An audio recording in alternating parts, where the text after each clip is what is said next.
Film में एक किरदार था पीके, जो कि धरती की समझ न होने की वजह से बेचारा भटक गया था।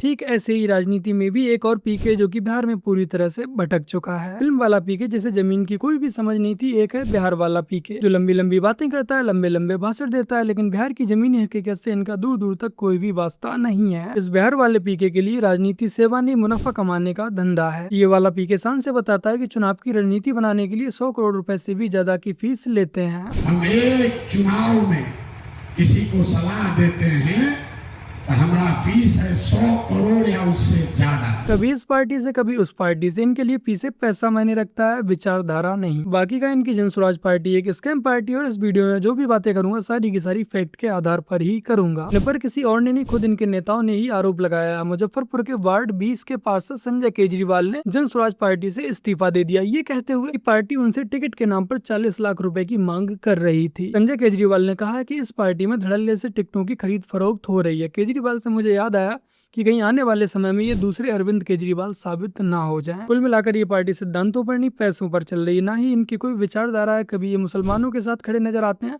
तो कभी कोई दूसरी विचारधारा पकड़ लेते हैं। इनका राजनीति में आना जाना बस पैसे देने वालों पर ही निर्भर करता है। बाकी का आप लोग इनका दोहरा चरित्र देख ही सकते हैं। एक तरफ जालीदार टोपी पहनकर मुसलमानों का वोट मांगते हैं, वहीं दूसरी तरफ बिहार में शराबबंदी हटाने की बात करते हैं। देखा जाए तो इस्लाम में शराब हराम है, तो कम से कम बिहार में तो शराब बंद ही रहने दो। क्यों अपने ही वोट बैंक की भावनाएं आहत करने पर लगे हुए हो। बाकी का अरविंद केजरीवाल की तरह ये भी आए दिन अपने दावों से पलटते हुए नजर आते हैं। पहले इन्होंने कहा था कि ये खुद चुनाव लड़ेंगे, अब इन्होंने फैसला किया है कि ये चुनाव नहीं लड़ेंगे, सिर्फ इनकी पार्टी के अन्य लोग ही चुनाव लड़ेंगे। नहीं, पार्टी के सभी साथियों ने निर्णय लिया है करने, इसलिए मैं चुनाव नहीं लड़ रहा हूँ। पहले पीके यानी कि प्रशांत किशोर का कहना था कि बिहार में नेता बेकार हैं, इसलिए वो राजनीति में उतरे।